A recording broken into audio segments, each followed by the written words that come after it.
How an agricultural economic downturn and agricultural demographics will impact land use, land ownership, and land sales. That's what we're covering in this awesome episode of the Business of Agriculture. Hey, Damian Mason here with a question before we hop into this episode of the Business of Agriculture. If you farm for a living, you employ a lot of amazing technology, from your inputs that you put into the soil to the tractor that you sit in, your combine, and the amazing data that it harvests. But has your soil analytics kept up technologically with everything else in your farming operation? I would venture to say that no, it is not. Sure, you check for your nitrogen, your phosphorus, your potassium, your micronutrients as well. But what about disease pressure? Do you know what diseases and what pests you're going to face next year? No, you don't. But you can now figure that out with pattern.ag's predictive analytics. Think about it. They can tell you now with testing what the likelihood of facing nasty diseases, things like cyst nematode or sudden death syndrome, what the likelihood of you having this in your field. Then you know how to prepare, how to treat, and where to invest your money. It's using technology to make you bigger yields and therefore make you bigger money. Go to www.pattern.ag to learn more. They are pioneering the way in predictive agronomy.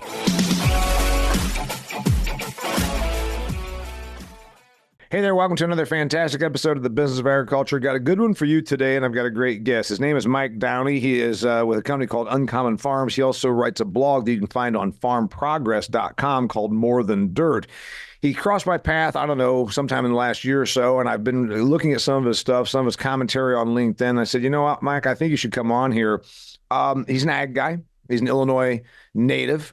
He went to the University of Illinois. Okay, it's just Illinois. But you know what? Face it, they're arrogant enough. There should probably be two of them. All right, he's an Illinois Illini. He lives in eastern Iowa, and we're talking about an agricultural economic downturn, which is upon us.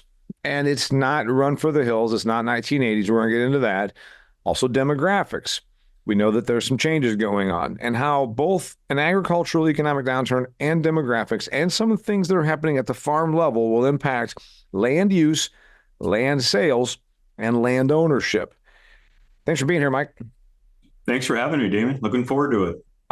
Okay, so you write the article. One of them talked about ownership, land use. I said, let's talk about the beginning when we said how an agricultural downturn. This is year one, we're recording this in the fall of 2024. This is year one of a downturn that's coming off of some pretty damn good years. 21, 22, and 23. Record farm income, both in nominal and in real dollars, meaning in inflation adjusted or nominal dollars. It's record territory.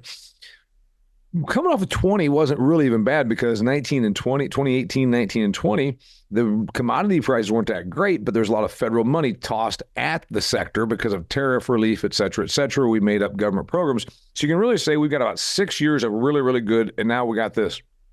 My experience, I'm a few years older than you.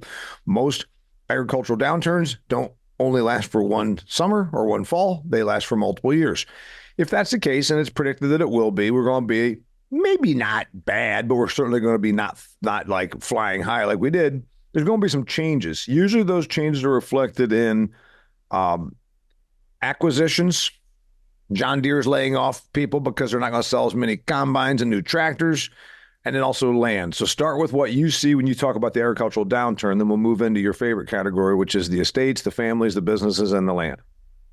First of all, I like to just remind folks, hey, agriculture is a cyclical business. Farming is a cyclical business. You go back the last 50 years, you can pick out 7 to 9 year cycles, to your point, up and down.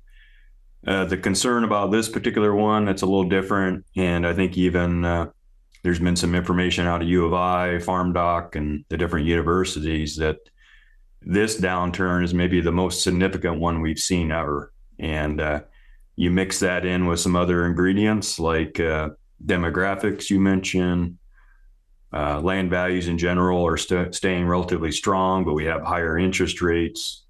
We have some looming tax laws coming ahead. Seems like more regulations, consolidation, all of these things, you kind of pull them together. And that's certainly something in my world where I'm passionate about family farms and helping them transition to the next generation, succeed. Those are all things that concern me. So I don't think the downturn uh, is as concerning. First off, agriculture, and I'm talking about everybody, and my listeners know this. I say this before. We are the fastest industry to flee for the fire exits, screaming fire than any other industry I've been around. I mean, at the very first second, oh, it goes back to the joke about farmers always have to bitch. It's too wet, it's too dry, it's too hot, it's too cold, it's too something. I don't think things are that bad. They're not that bad yet. They maybe will not get that bad. And historically, government since the 80s, in the last 40 years, 35 years, policy has generally intervened. Yeah, the early to mid 80s were bad, but you're talking about 35 to 40 years ago. So I want to say that are there some hiccups out here? There's no question.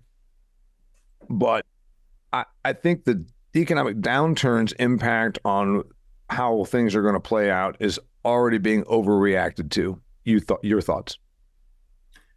I think nobody has a crystal ball on that.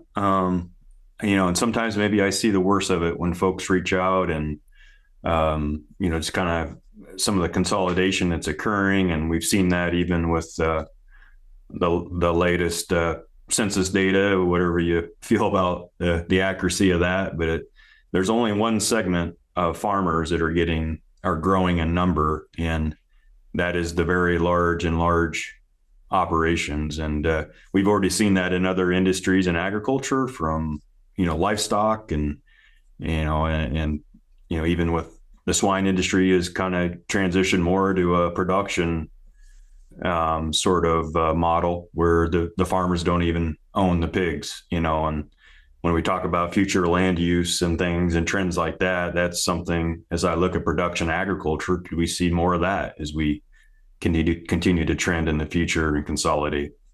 A decade ago, I began telling my audiences that the future would be a rise in contractual production. And this was when, okay, remember, let's say it was 2014. We had, from an economic standpoint, the high water mark was 2012, 2013. Things then began to shift. 2014 through 18, about a 5 to 6 year window, 19 maybe, things got a little soft. And I began telling people about 10 years ago, you and I are recording this right now in the fall 24, contractual production models are going to be the way of the future, and it's going to move from just livestock. Right now, to your point, and somebody listening to this, if you want to go back and listen, January, I recorded an episode with a South Dakota hog producer. Almost every piece of pork you eat in this country comes from a vertically integrated production model. And if you want to explain how that works, Mike, where the farmer doesn't own the person feeding the pigs does not own the pigs. Go ahead and explain how that works, just in case, I got a lot of different listeners in here, because I see that same business model probably going into other parts of agriculture. Well, yeah, I mean, I guess the quick way to summarize that is, I don't know if we're going, which tangents we're going down here, Damian, but, you can talk about, I have my personal opinions about foreign ownership. There's a lot of focus on that in land, but think about a lot of the agricultural companies, the ag retail, livestock, and certainly a lot of the companies that control our pigs, to be quite frankly, have a lot of foreign interests. And but yeah, essentially you're contracting on a per pig or whatever that arrangement is with a integrator, and you don't even really own the pigs. You're sort of custom hire for them, if you will, to raise their product for them. And yeah, I still think about my grandparents' way of farming, where they were self-sufficient, and but that perception of a family farm, unfortunately, is maybe getting a little lost in translation.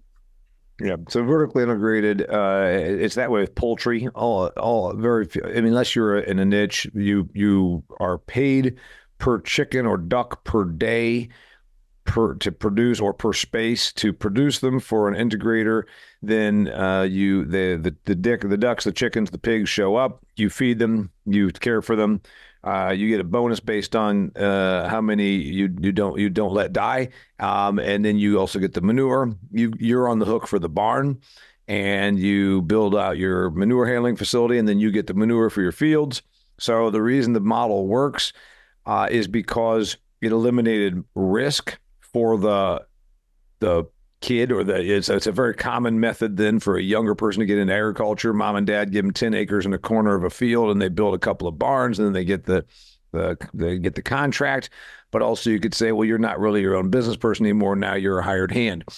What if that, in a era right now where the farm economics are where they are and interest rates are a touch elevated, and if land values remain elevated, do we see a situation where contractual arrangement happens where entities buy properties and say, you just get paid to operate my acres? Do you think that comes to broad acre? The same thing happened for chickens and ducks and pigs. Do you think it comes to corn and soybeans and wheat? As painfully as I hate to admit it, I believe that is a trend that's very likely to occur in production agriculture. It's probably going to be driven at the end of the day from economics and highest and best use, which will affect, one of your topics here today is land use, and could there be a time where traditional production agriculture is not the highest and best use for our farmland out here? Yeah. So from the economic situation on it, I have a couple of questions. I predicted it, and I still see it coming. I don't think it's going to mirror the hog contractual production, vertically integrated, quite the same, because hog production, for instance, it might be that the entity owns everything from the sows, then to the piglets, then they send them to you, then you feed them. Then you get paid per pig space per day. You get the manure. They've shed some of their risk this way. They also spread their disease vulnerability this way. And then those pigs, when they're done, 285 pounds, the integrator sends a semi out, picks them up. Well, sends lots of semis out because there's 4,000 pigs in a barn or whatever. And then takes them to the slaughter place, and the vertical integrator might own also the slaughtering processing place, and they might even have the brand. So they literally own everything but the squeal, including the squeal, the old joke there, by the way. I don't know if it's going to be that way on grain production, Mike. I don't know that we're going to say this company owns the land and the seed and all the inputs, and then also the grain elevator, and then also on to consumer. That's a lot of steps to be absorbed.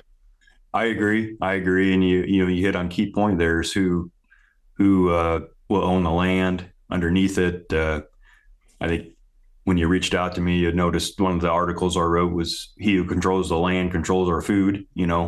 I was trying to get a headline here or some attention, if you will, but there is some truth to that. As we look at future trends, and one of your topics here is about land ownership. Also the trends and just who the farmer is. Right now, about 16,000 farmers out of 1.9 million produce close to 50% of the revenue from row crop production. By the way, that's 16,000. You said farmers. It technically would be a farm entity, right? It'd be a farming operation. So 16,000. There's 1.9 million farming entities in the United States of America. 16,000 of them produce half of ag revenue. Now, before your listeners jump on the bandwagon, that is a pet peeve of mine, quite frankly, is people hear that and they think all of a sudden corporate farming. Those 16,000 farmers, 98 or farm entities, 98% of those are family owned businesses. So. Yeah, they certainly are. And then if you went and grabbed the next 16,000, so at 16,000, you're talking about a small fraction of a percent, right? Of the 1.9 million, 190,000 would be 10%, right? So 16,000 is a tenth of a percent, a little less than a tenth of a percent. 0.8% to be exact. Yeah, yep. So 0.8%. See, I like your math. Who says that those Illinois Illini can't do math? He just did that. 0.8%, 0.8% of, right? That's what we're talking about. No, 0.8, 0.0. Yes, right. 1%. Yeah, right. Yeah, 0.8% are half. If you grab the next 16,000, farm entities, because they're going to be large operations, you'd get to probably 75% of all farm revenue, right? So you are talking, do you have the numbers?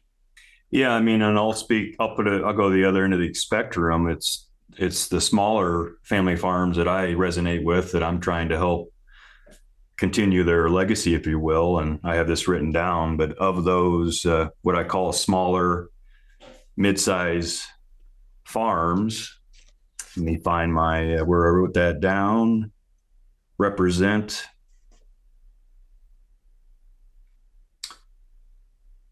80% of the farming operations still only produce about 2 to 4% of the actual farm gate revenue. Am I right? Yeah, here we go. 1.7 million of those hobby and part-time farms produce about 13% of the total production or revenue, if you will.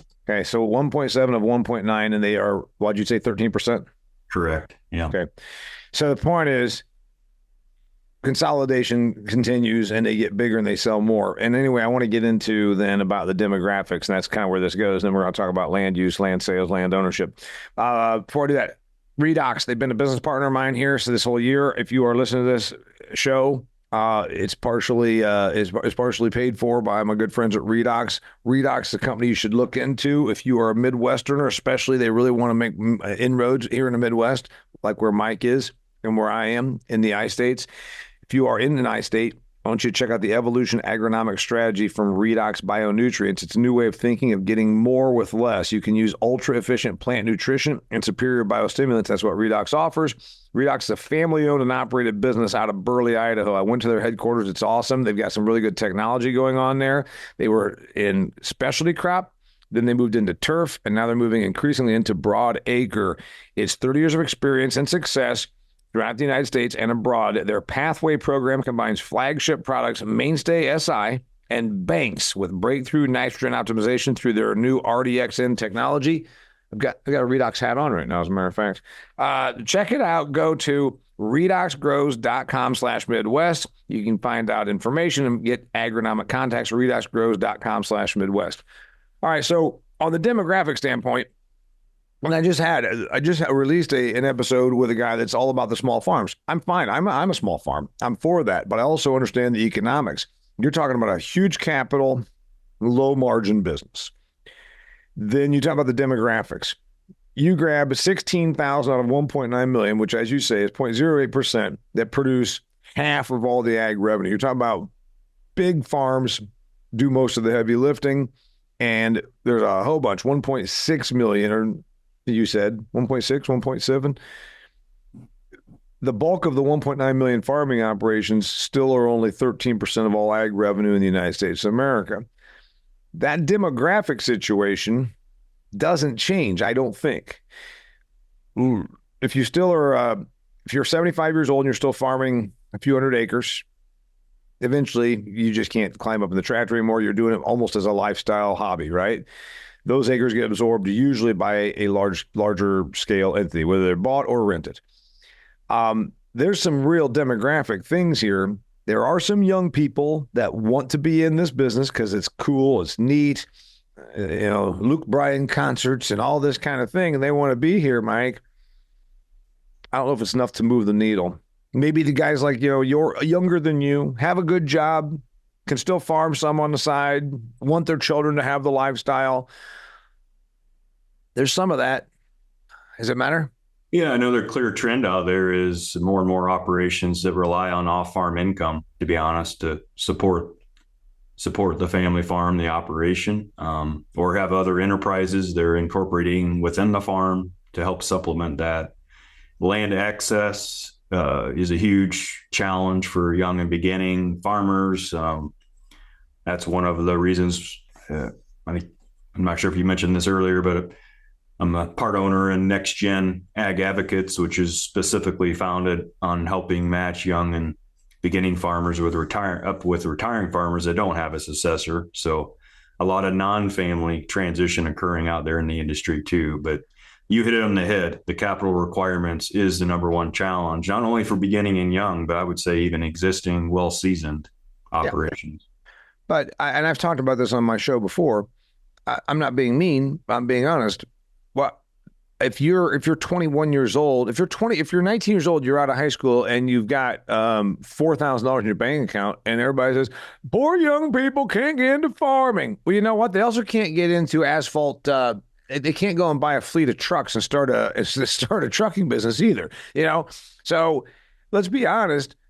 The idea that starting a business, especially one that's capital heavy and profit margin light, when you're 19, 20 years old, who the hell thinks you should do that in any business? And so that's where I get a little bit, people get mad at me. I'm like, I'm not being anti-ag. I'm just being honest about the reality here. I started out as a comedian when I was 25 years old with zero money, was still paying back my Purdue loans and a 3-year-old Chevy Lumina.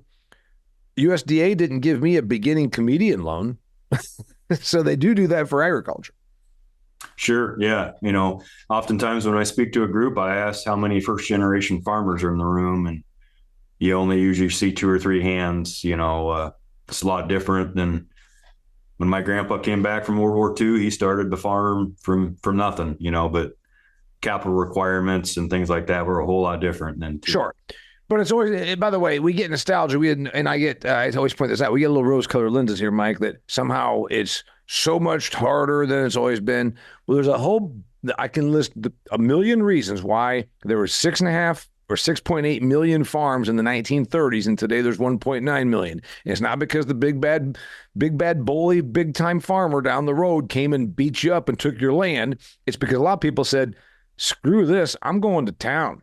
I'm gonna go get a 40-hour job. I'm out here breaking my back, and the money is terrible. I don't even have plumbing, for God's sakes.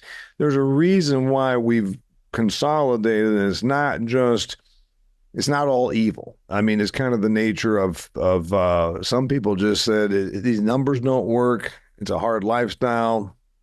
I'm throwing in the towel.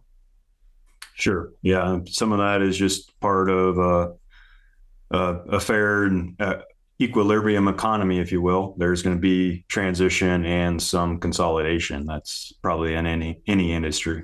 All right. So speaking of the demographics, we hear all the time, 60-year-old farmer. I say it doesn't matter. The equipment drives itself. We're not carrying 5-gallon buckets and hopping over fences to slop the pigs like we used to. You can be 60. You can be 65. You can be 70 and still do the business or do the farming if you care to run the business. I don't think that that's the demographic thing that changes. I think when I look at what demographic is going to change, it's the ones that want to run it as a business, and again, also can diversify. So the demographic used to be about age or who's in the business. Mike, the people you work with, I think they have to say, I'm of a demographic that can make a switch in my head and become financially diversified from a revenue standpoint. And I am willing to take on that challenge, as opposed to the demographic of poor little me. I just want to go and hide in my shop and talk about how hard it is to be a farmer. When I think of demographics, I go beyond age. I think about who the mindset. I would agree with that, as well as I kind of go even, as far as looking at demographic and land ownership versus those who are farming. There's going to be we're going to see more of a disconnect of land ownership versus day-to-day operations. And that demographic, as farms transition, whether it's by sale or by inheritance, either way, that demographic's going to change. Okay. Tell me how you think it's going to change. Well, certainly, who currently owns our farmland, ignore the age. Over half of our nation's wealth, and you can apply this to farm wealth too, is by baby boomers and the silent generation ahead of them. All of that is going to transition to who? Not trying to call out anyone, but that's going to be largely the millennials. And so the question becomes, especially if they're inheriting and there's a disconnect, then the generation before to the family farm, that I think is going to build into some changes that we talked about earlier on land use. because they're going to be looking at that farmland ownership differently than the generations before them. Okay. First off, you're the first one to talk about millennials. We've been hearing forever since the 90s about the World War II generation was going to die and give their money to the baby boomers. And since I think so poorly of the baby boomers, I said, well, they probably already have absorbed that and blew it on all their therapy sessions and their expensive lifestyles. I don't mind if we bitch about the baby boomers on this podcast, Mike. You're not one. I'm not one. I'm a Gen Xer. Nobody even cares about us. They went straight from talking about the boomers incessantly to the millennials. It's as though we don't even exist. Anyway, you appreciate that. I'm right there with you. So. You're right there with me. We've been seeing this in terms of the demographics, that there was the tie to the land where they kept it. And now there's no tie to the land, so they're going to let it go. I've been hearing that for a long time. I would counter that and say, well, not completely. Ag has been in a really good spot for about 20 years. A few declining years, but for God's sakes, compared to the 80s or even the 90s, there's a whole bunch of people that are 35 years old that all they've seen in their, since they started opening their eyes is ag's a pretty good thing. So I'm not sure that these 35-year-olds, that even if they're working as in corporate America at their job in Chicago and the family still has a farming operation downstate Illinois, I'm not sure they're in such a hurry to unload that, because they might have seen ag be pretty good for the last 20 years. And they might like the idea of owning something. They might think this is a good diversification. I'm not sure that all of a sudden this gets liquidated. As much as I've heard that forever, there's going to be more farm ground come for sale in the next 10 years than's been sold in the last 40. I've heard some of those people that make those. I'm not sure I buy it. Yeah, and what's deceiving is a high percentage of land sales still transact privately, so you don't always see them out on the internet or the public venues, even the virtual auctions that are a lot more common. But I think a future driver of that, quite frankly, is going to be tax laws and regulations. Inheriting a farm or any appreciated assets under current tax laws is, I would argue almost better than winning the lottery, because you can just turn around and sell that appreciated asset that you've inherited tax-free. Mm-hmm. But I would agree, there is certainly more of a sentiment that I'm also observing from the next generation about diversification and holding on to that land asset that they're not making any more of. So it'll be interesting, I'm not, before I even make this comment, I'm going to say that, do I ever think that our ag landscape will be covered with solar panels, for example? No, but there is some interesting trends out there that, I think there was a study that over half of farmers and landowners have been offered or been approached by a solar company with some sort of a rental rate of, in excess of $1,000 an acre. So what percentage of those farms will we lose from that disconnect of the next generation just because they look at that versus the return they might get from just renting it out to their tenant? There's no question that we will see some of that. But to your point, there's been a whole bunch of overtures that could never be contractually obligated anyhow, because there's not enough solar panels nor hookups to the grid to even, it's like, some sort of oil speculator kind of stuff. It went so nuts. We couldn't possibly, I'm against it. I am against it, but I'm not fearful of it because it can't possibly even happen. Hey, I want to get to a couple more things. I also want to remind my listeners about Truterra. We talk about farm economics. If you are in the business of agriculture, you should look at revenue diversification. If you are a farmer, you should definitely look at a sustainability program where you can get paid to do practices, things that maybe mitigate nitrogen leaching. Maybe it's carbon sequestration. What about things that are like reduced tillage, good for your ground, good for the soil, the fungi, the bacteria, and also to control the erosion? Well, what if you can get paid for doing so? These programs are coming, whether you like it or not. They might even be required in another decade by the U.S. Department of Agriculture. I predict that they will be. In the meantime, why don't you go ahead and jump the gun and get in on some of this? You can do that with programs like Truterra. Talk about regenerative programs that help your soil and also can pay you. That's right. You can get paid per acre for signing up for some of these practices that might actually be really good for your ground anyhow. Go to truterraag.com, Truterra, Truterra, ag.com, part of the Land O'Lakes company. It's been around for more than 100 years. Check it out. Yeah, so I get it. They're going to say, all right, I'd rather take the solar lease, whatever. It's going to pay a whole bunch. There's just not enough true solar lease money to blanket every acre. In fact, a whole bunch of overtures have been made, Mike, that could never be obligated because they don't have the capacity, is my thought on that. Sure. Yeah. And that's why I tried to predicate that comment before I even made it. But it's just an example of, that we could see some land use, that highest and best use change from production agriculture that we're used to. This whole concept of just shrinking farmland and just the effect to the rural communities from, as we see more non-resident ownership or disconnected ownership, if you will, of farmland from the farm.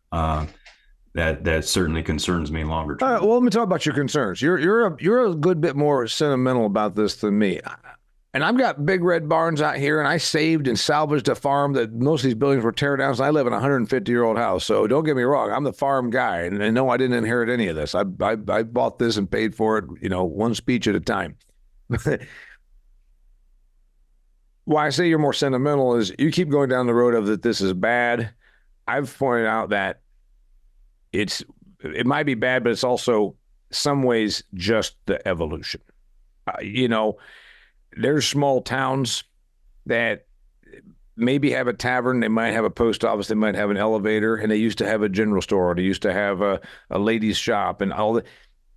Yeah, I'd love to see that. Everybody would love to see that. For Christ's sakes, if you don't think that people want that, watch the Hallmark Network. The Hallmark Network shows every little town that is what the ideal is. But here's a question for you. What's better for these rural communities, and what's better for where you live, where I live, agriculture, to have a big landowner, a large-scale farmer owning that land that used to be grandma's, or the kids that are in suburban Chicago that don't give a shit owning that land that used to be grandma's? I would argue it's about devotion to the asset and doing what's right, regardless of where the person is. So I guess I have a quibble about that. Yeah, and I don't disagree. And I fully admit I am a sentimental guy. You watch Hallmark movies? Not too much, no. But yeah, I mean, last summer we were at the state fair getting recognized as one of the 150-year heritage farm. So that's what led me to this business. But I also am a realist and understand that my viewpoint of a family farm is going to be a lot different than my kids, and that's not necessarily wrong. I don't disagree if your kids are in suburban Des Moines and the farm that you were raised on is in Illinois, I'm just throwing this out there, and they say, we're going to sell it to this big time operator that's, 3 townships away. Does that bother you? It does. Yeah. Because you want to stay and you want it to be legacy. What about the people that do sell it? Like I said, I can talk about who the buyer is.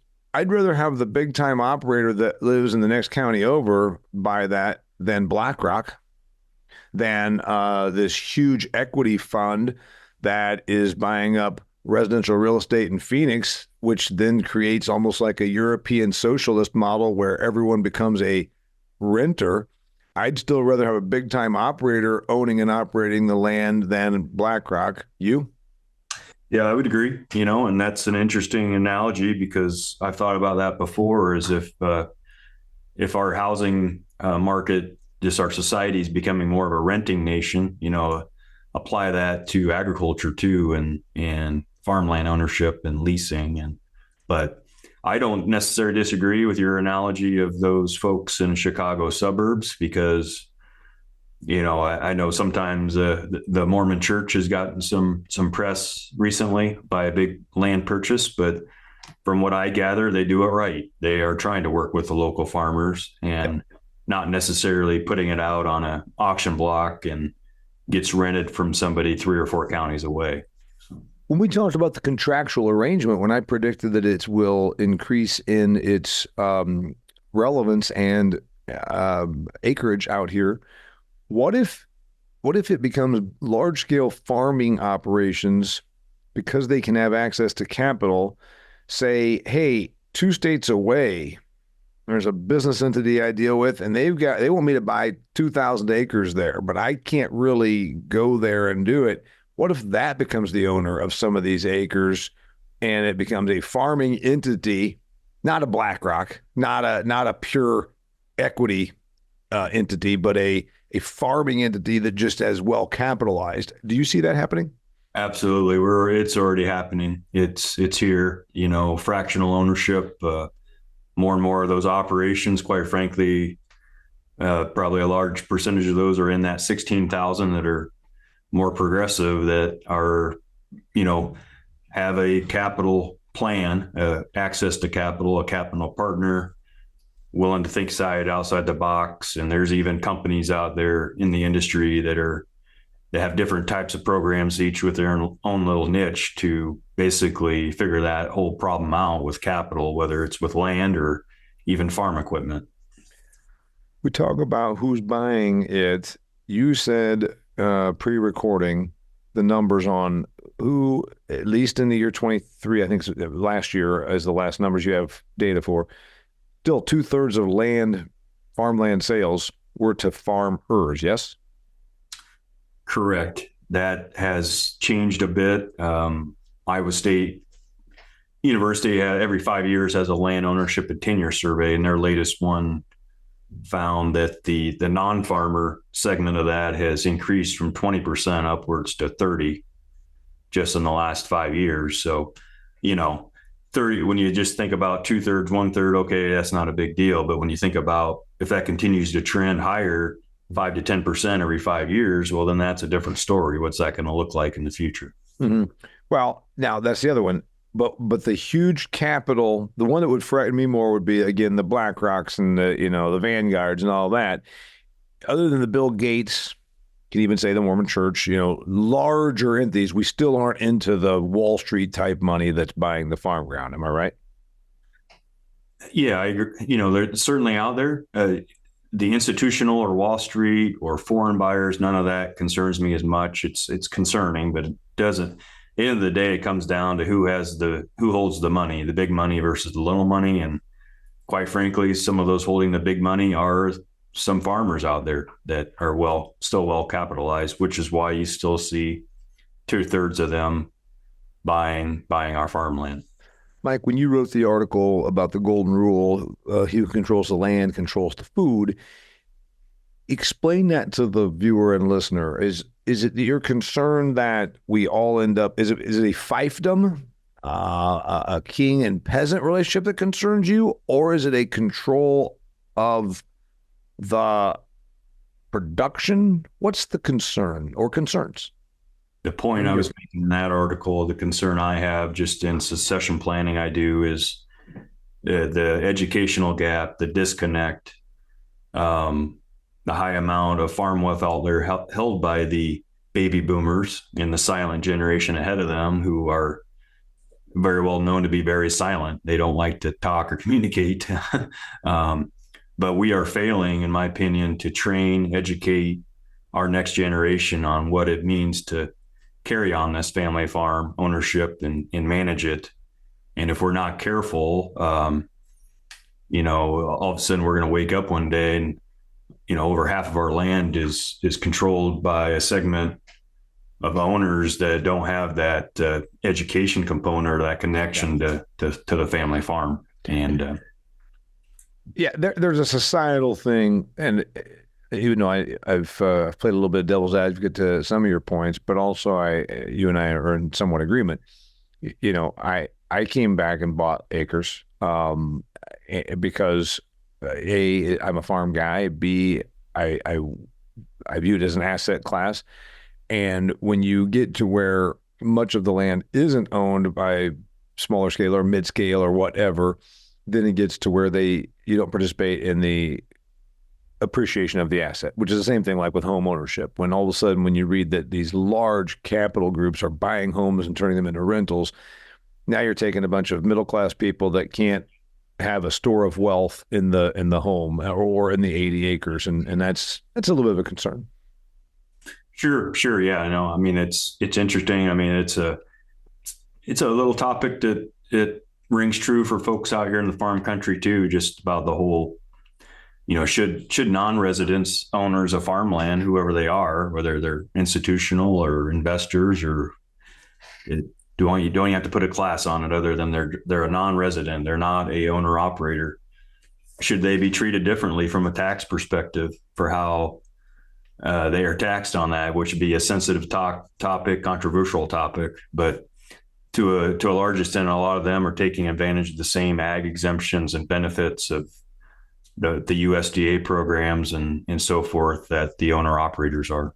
Yeah, I would be vocally opposed to that for a number of reasons. First off, it wouldn't impact me because I am technically a farmer. I have a Schedule F, so I can say, no, I'm here and I do this. I would be vocally opposed to it because it becomes a discriminatory tax. You see this in like lake communities where if somehow you pretend that you live at the lake full time, you get by for free. But those bastards that just come in from Memorial Day until July 4th, we're going to soak them and they have to pay 6 times the property taxes. Well, eventually, that only creates tremendous animosity. Eventually, it degrades property values because then the non-resident people say, screw you. You can have you. And then I'll tell you what, I'm gonna rent this out to a bunch of Haitians. so I mean, there's a lot of, I think that creates a lot of animosity and also it distorts the economics. What about when you talk about land use? We're going to be in this downturn for a little while. I think marginal acres probably switch over to something else. When that happens, it also changes value. $7 corn made marginal ground worth more. $3.60 corn makes marginal ground worth a hell of a lot less. What's your view on land use? A person comes into your office and they say, I've got this great stuff over here in Iowa, but I also own some real turds over here in wherever, Upper Peninsula of Michigan. What's your advice?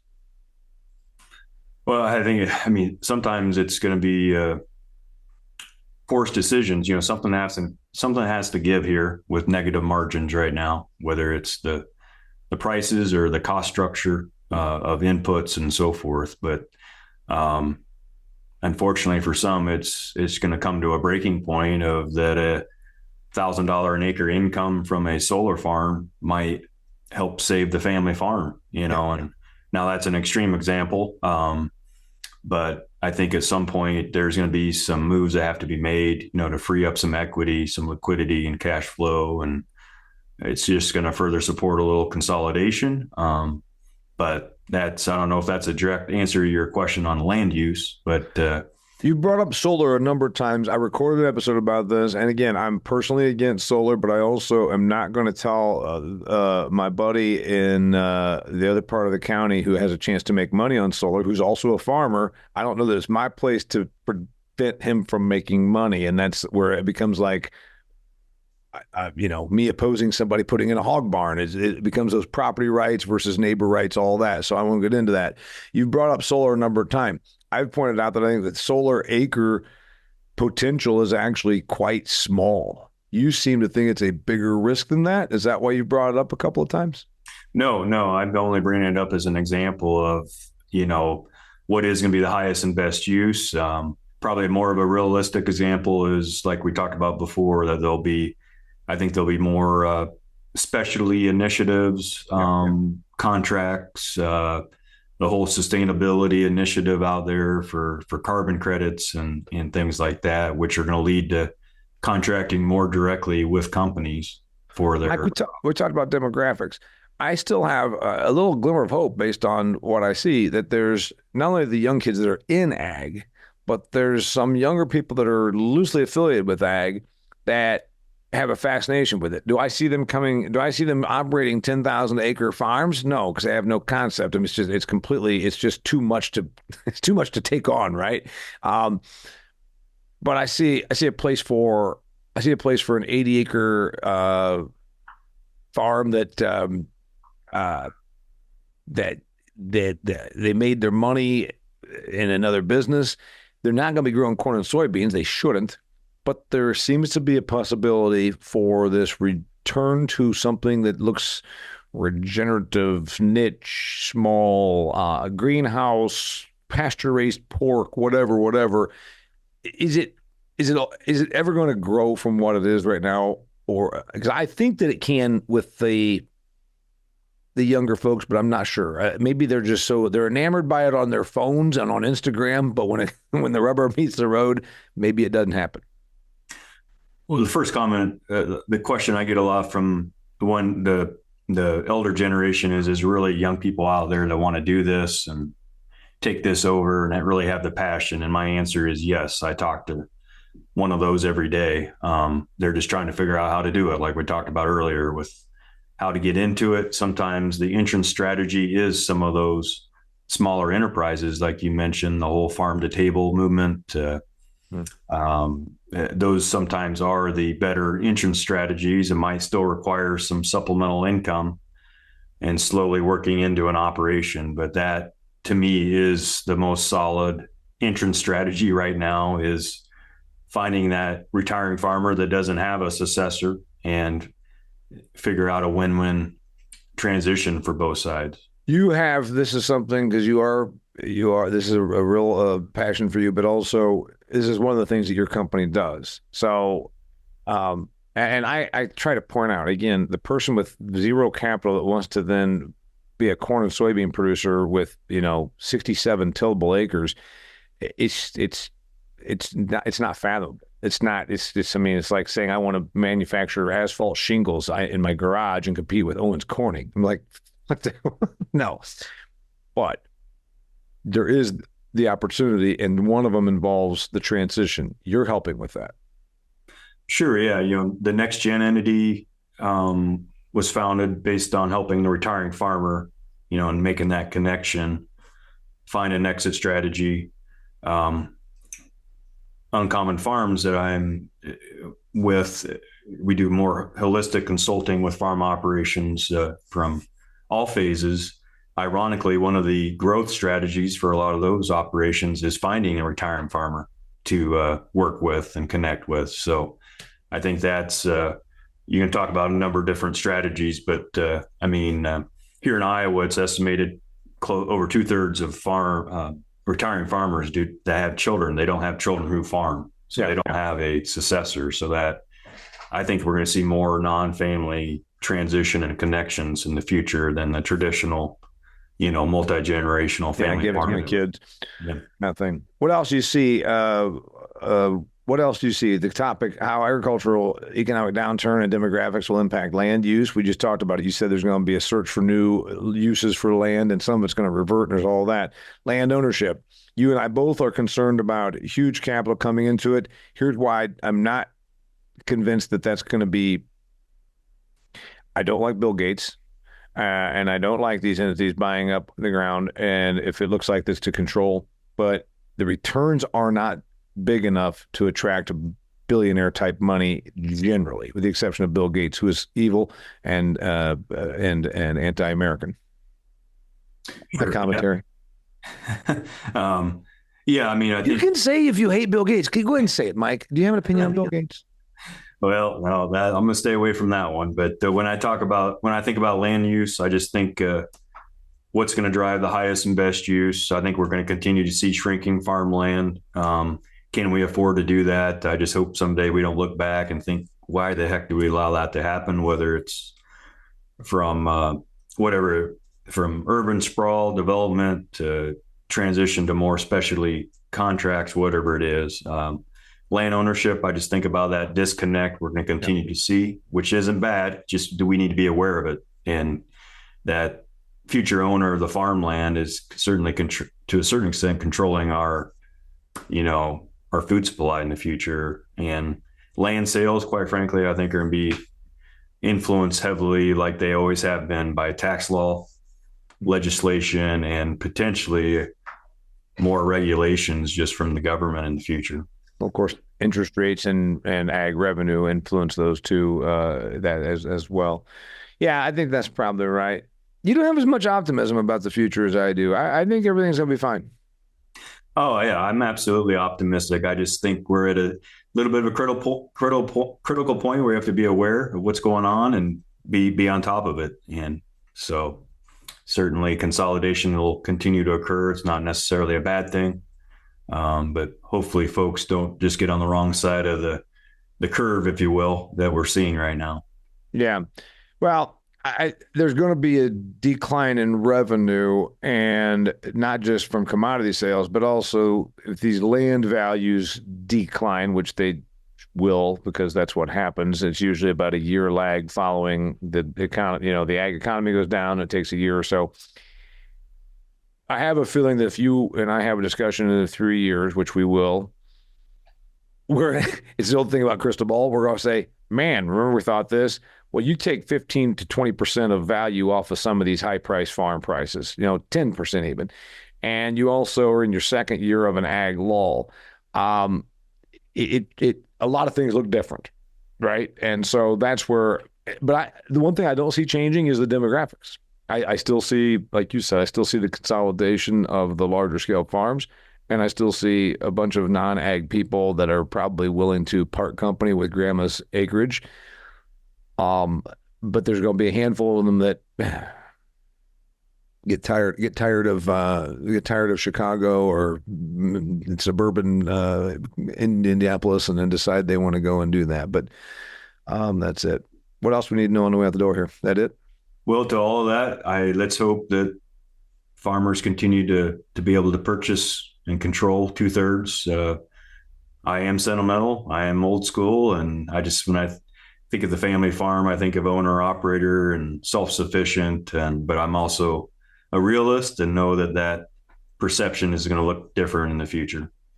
My wife would tell you, even though I act like I'm not sentimental, I actually just last week I was getting ready to do some production, and I had to get my mind in the right place, and I pulled up 1984 or 1985's John Cougar Mellencamp Scarecrow, and since I lived through that, when I was 5, I walked this fence while Grandpa held my hand. It evokes some emotion, so I'm actually a little more sentimental than people probably would realize.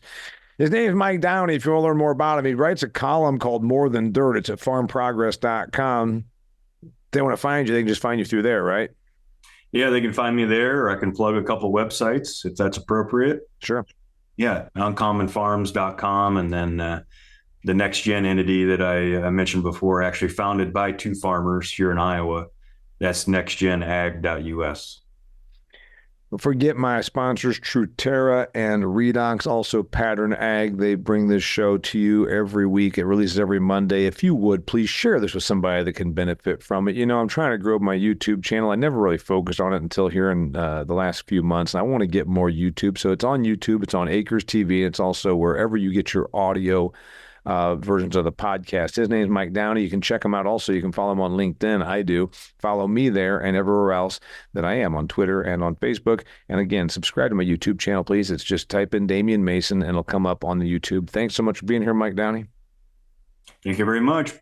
Till next time, I'm Damian Mason, and this is The Business of Agriculture.